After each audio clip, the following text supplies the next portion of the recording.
If a tree falls in a forest and there's no one around to hear it, does it make any sound?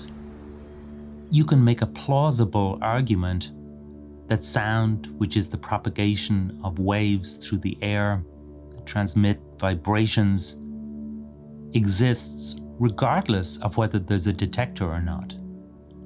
However, if you rephrase it as, if a tree falls in a forest, does it make any noise? You can have a definitive answer, because noise is always defined in terms of disruption.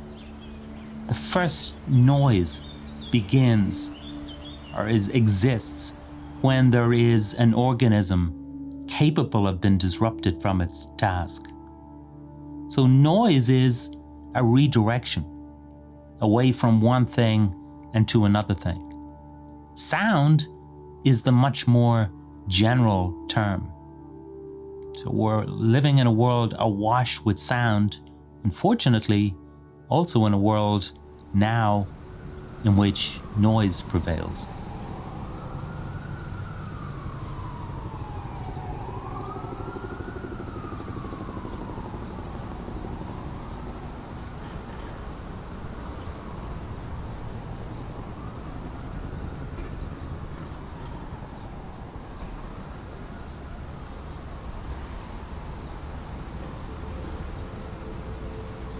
Maybe it'd be an interesting thing to go to a strange city, a strange place, and even a place like the desert, a place that isn't filled with people, and allow yourself to get lost and to wander.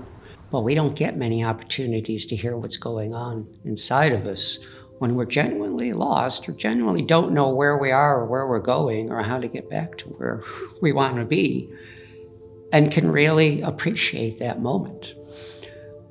We tend to either panic and do whatever we can to find our way out of the desert back to civilization, or we find a way to maybe placate ourselves and avoid that panic of being lost. We don't take the opportunity to really get lost, to go into that figurative desert and say, I don't know how I'm going to get out of this situation. But the silence in those situations, the lack of audio stimuli, give us the opportunity to go inside and think in ways that we can't do when we walk around the world always with a destination in mind. And it's something we all do from our waking moment to our head hits the pillow at night. There are very few occasions where we just move about aimlessly in the world, listening.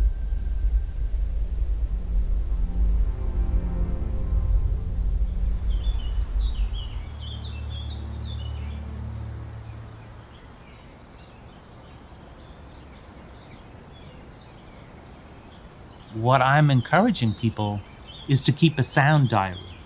So as you walk, kind of keep a notebook with you in which you jot down the sounds that please you or that provoke a response. We're so saturated, though, with noise in contemporary life, in cities. In fact, it's very hard to find places on Earth that are truly quiet anymore without any disruptive intrusion of noise. So what's the solution? One of the solutions the body has already invented. We habituate to sound. We habituate to noise. We don't even hear things anymore.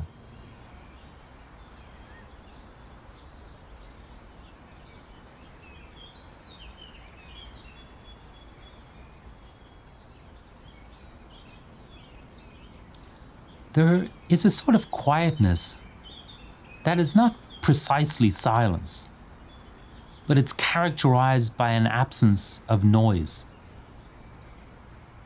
Avoesis comes from the Greek voi, for noise, avoesis then being the absence of noise.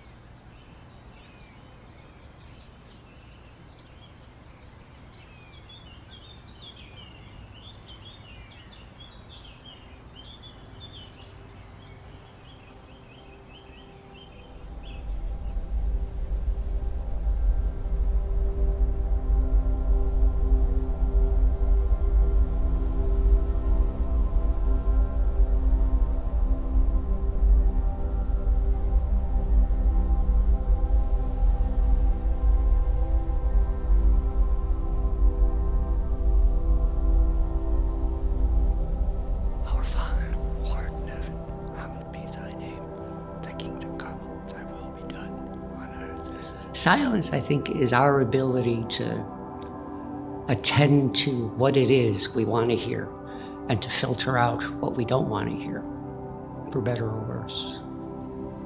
We can kind of use our own tools of perception to create silence and to notice silence and to treat silence as something we can step into and not just simply have to be subject to. We say, I can't even hear myself think. It's a very profound, I think we underestimate just how profound that statement is. I can't even hear myself think. Do we hear ourselves think?